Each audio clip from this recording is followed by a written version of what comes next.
I never thought my own family would go so far as to block me from attending my father's 60th birthday celebration. Yet here I was, standing on the marble steps outside the Elmsworth, as my sister Elise planted herself in front of the entrance like a gatekeeper in designer heels. The stately hotel towered behind her, all glass and stone, its luxury understated and impeccable, just like I'd intended when I built it. "You're not serious," I said, adjusting the sleeve of my black silk dress. One simple seam, yet it cost more than Elise's car payment. Not that she'd know. He's my father, too. Elise's lips curled into a familiar self-satisfied smirk. "Look, Delilah, this isn't lunch at Panera. The Elmsworth is exclusive." She stretched the word out like she was tasting it. "The tasting menu alone costs more than you probably make in a quarter." She glanced at her reflection in the glass, flicking invisible lint from her shoulder. "Mom and Dad were clear. They only want people here who represent the family well." The irony nearly made me laugh. Just yesterday, I'd signed off on a $160 million, 0 cents expansion plan for the Elmsworth collection. And today, I was apparently not even good enough to step inside one of my own properties. 10 years ago, I'd walked away from the family's sleepy tax consultancy in Milwaukee to chase a dream in luxury hospitality. My father's parting words still echoed, "No daughter of mine is going to be a glorified concierge." So I let them believe that's exactly what I became. Let them assume I was folding napkins and bussing tables in some nameless hotel. Meanwhile, I built Delhaven Estates into one of the fastest-growing luxury hotel groups in North America. The concierge now owned 28 five-star properties across 3 countries. "Delilah," my mother's voice sliced through the cold air. She peered behind Elise, brows drawn in a familiar look of tight disapproval. "What are you doing here? We discussed this." No, they had discussed it. I'd received a single text that morning. "Don't come to Dad's birthday. It's at the Elmsworth. You can't afford it. Don't embarrass us." I lifted a slim white envelope. I brought a gift. Inside was the deed to a private hillside villa in Lake Como, the latest addition to the Delhaven signature collection. My plan had been to present it tonight, both as a birthday gift and a quiet unveiling of the truth. Elise tilted her head. "Let me guess, an Amazon gift card?" I smiled faintly, "Something like that." For a moment, I considered turning around. Let them have their illusion. Let them think I was still the family dropout with overpriced dreams and no direction. But then I remembered. Everything behind those glass doors existed because I dared to leave. And tonight, so would the truth. "Oh, what is it?" Elise scoffed, eyeing the envelope in my hand. "A gift card to Olive Garden." She laughed, the sound sharp and performative. "Or maybe you scraped together enough tips to get him something from the clearance rack at the mall." My mother's gaze narrowed, zeroing in on my clutch. A minimalist piece of hand-stitched Italian leather, one of a kind and quietly elegant. It had cost more than Elise's Audi. But they didn't need to know that. "Whatever it is," my mother said with a tilt of her chin, "I'm sure your sister's gift is more appropriate. She just made junior partner at her firm, you know." I knew. Just like I knew that same firm was currently negotiating to lease 2 floors in one of my commercial buildings downtown, desperately trying to lock in a discount rate before the quarter ended. "Elise is doing so well," Mom continued, her voice softening with pride. "New home in Oak Bluffs, luxury SUV, and that wonderful fiancé of hers, so driven, so polished." She gave me a slow once-over, eyes pausing on my understated dress. "And you, well, at least you're trying." I thought about the penthouse I owned in London with floor-to-ceiling views of the Thames, the curated garage of collector cars, the private jet I had boarded at sunrise. "Yes," I said, "at least I'm trying." Elise smirked. "Speaking of effort, that dress?" Her eyes sparkled with contempt. "This is the Elmsworth, not a truck stop." I glanced down at the jet-black silk draped perfectly over my frame. It had been custom designed in Paris by a label that had quietly blacklisted Elise after her last tantrum at a showroom. But I didn't mention that. "It's what I could manage," I said evenly. Well, you can't come in, she said flatly. We reserved the VIP floor. It's for family and distinguished guests only. The VIP floor. It's my floor. The one I had renovated personally last fall. Curating the art, commissioning the chandeliers, and hand-picking the imported tiles from a quarry in southern Italy. The distinguished guests being? I asked, playing along. Oh, you wouldn't know them, my mother said, flapping a hand. The Fairchilds. He's a senior partner at that top firm, the Blackwoods. Old family money. And Mr. Grayson from the bank. All very important people. I bit back a smile. Fairchild leased 3 properties from my commercial portfolio. The Blackwoods had been begging for an invitation to my Caribbean retreat for months. And Mr. Grayson? His bank had just submitted a loan request to my holding company. Right, I nodded. Very important. Exactly, Elise said, pleased. So you see why you can't be here. What would people think if they found out Dad's failure of a daughter was working the event? Elise, my mother said in a scolding tone, but her eyes glimmered with quiet agreement. Be nice. Delilah made her choices. If she had stayed in the family firm like you, maybe tonight would have been different. I smiled slightly. Oh, tonight would be different. Just not in the way they expected. The family firm, once the pride of our name, now occupied a modest second-floor office in one of my mixed-use buildings.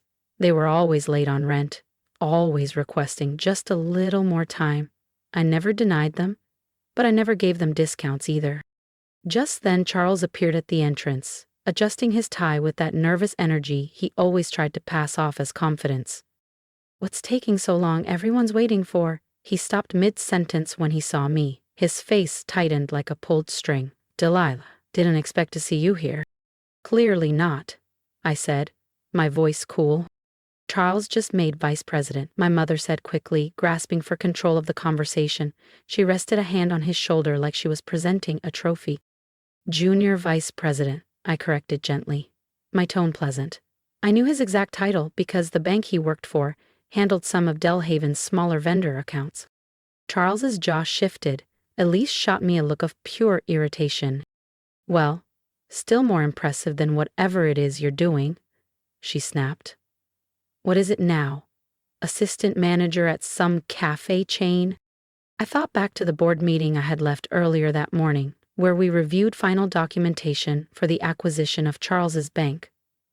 The ink was practically dry. The press release would go out next week. Something like that, I said lightly. This is ridiculous, my mother interjected. Delilah, just go. You're making a scene. I'll tell your father. Couldn't make it, Elise chimed in with a smug smile. Couldn't afford it, more like. I looked past them through the arched entryway into the Elmsworth's gleaming lobby. The marble floors I had personally selected, the Murano glass chandeliers I'd commissioned, the modernist paintings I had sourced during a gallery trip through Europe. Every inch of it, mining. For a moment, I considered walking away. Let them have their curated fantasy. Let them believe the version of me they had always preferred, struggling, invisible, forgettable. But then I remembered what my first mentor, a woman who built her empire from scratch, once told me.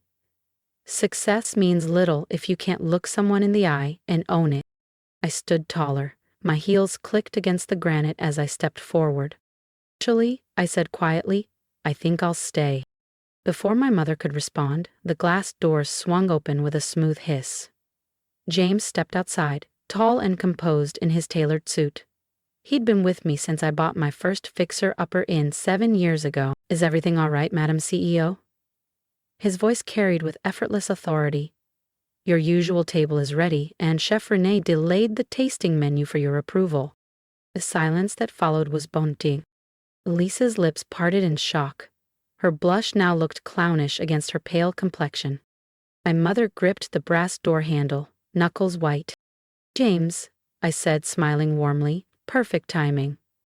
I turned to the stunned cluster of relatives. They were just explaining how I couldn't afford to dine here. James blinked. Ma'am, with all due respect, you own the Elmsworths and the entire Delhaven chain. Yes, I said, turning to them. I do. I stepped back and gestured toward the entry. Shall we go inside? I looked directly at Elise. I believe you reserved the VIP floor? If watching mass fall and truths rise gave you chills, subscribe to the channel, because the next part of the story, that's where the real reckoning begins. You won't want to miss what happens when Delilah takes her seat at her table. My VIP floor, to be precise, I said. Charles found his voice first, though it faltered. This has to be some kind of joke. You're just a restaurant manager, he scoffed. Actually, James interjected, his tone calm but firm. Miss Caldwell is the founder and CEO of Delhaven Hospitality Group. He glanced at them evenly. She owns all 17 Elmsworth hotels across 3 countries, along with our luxury resorts and fine dining brands. Elise's designer clutch slipped from her wrist, landing with a loud clack against the marble. Her mouth moved, but no sound came out. But that's impossible, she finally stammered. The Elmsworth brand is worth billions, I finished smoothly. Which makes your comment about me not being able to afford the tasting menu rather amusing. I stepped through the entrance and into the heart of my hotel. The lobby staff straightened at the sight of me, all offering polite nods or warm greetings. Good evening, Miss Caldwell, said Lena at the front desk. The executive suite is ready for the celebration. Thank you, Lena.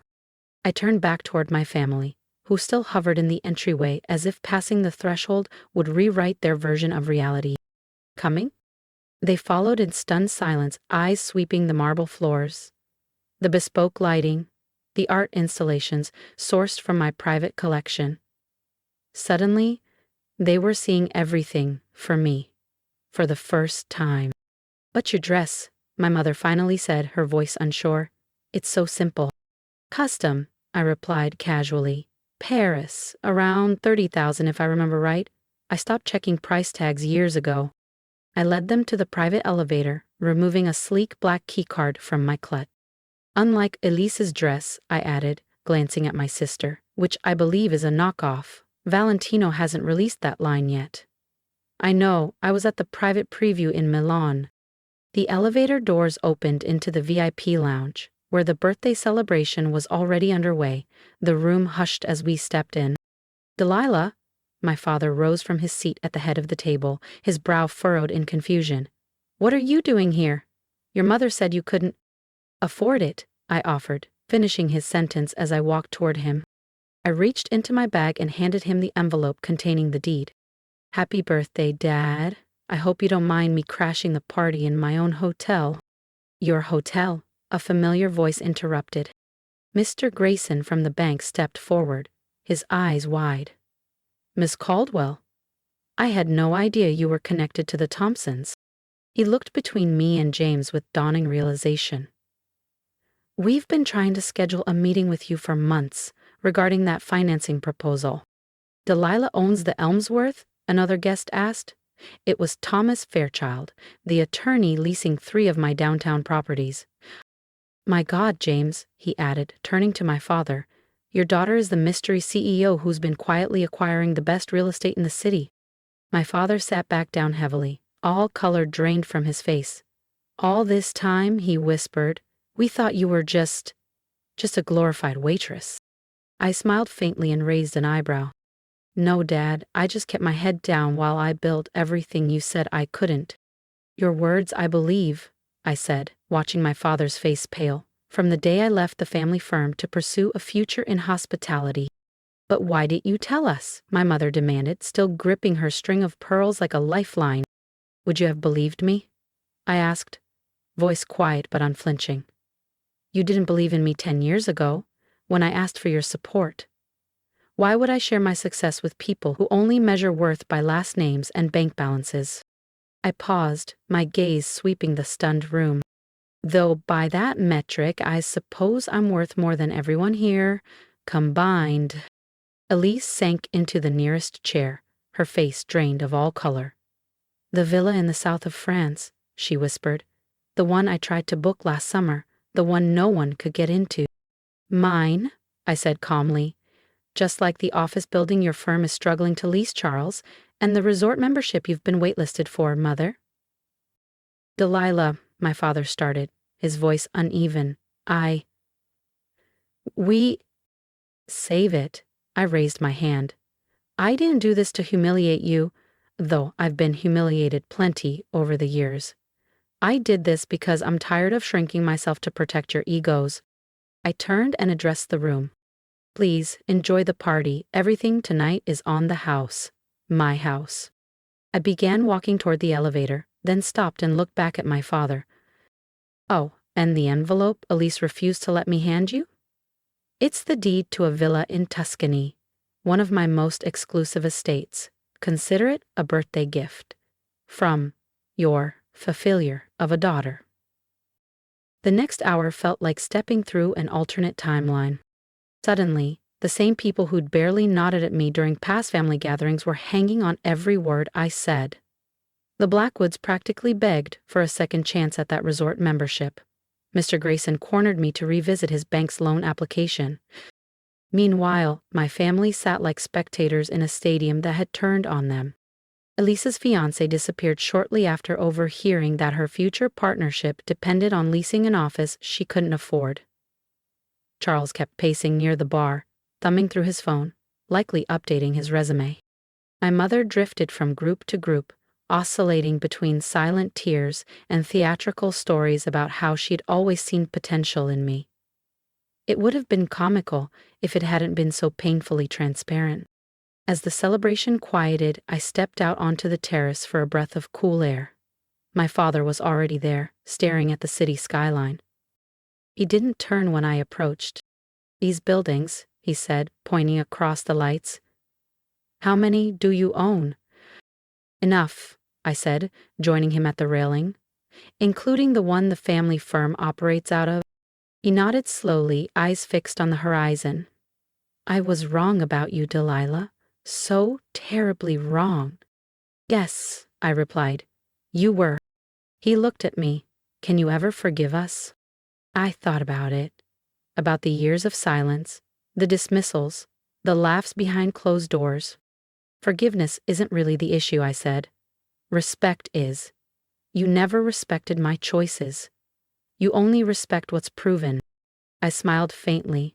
Well, now you can tell your friends your daughter owns the Elmsworth. That should give you something to say at your next dinner party. I left him there, alone with his thoughts, and headed to my private office on the top floor. Tomorrow, the family dynamic would be different. Elise would no longer be the golden child. My mother would begin rewriting history in real time. And Charles's entire bank was on my acquisition list. If you've ever been underestimated, overlooked, or told you weren't enough, I see you. Leave a comment below and tell me, what would you have done in my shoes? I read every message, and your voice matters here. And if you believe in quiet strength, long games, and proving them wrong without ever raising your voice, subscribe. There's more to my story, and I want you with me when the next chapter unfolds. My advice? Don't waste your energy trying to impress people who only clap for success they can brag about. Build in silence, succeed anyway, and when the time comes, own it.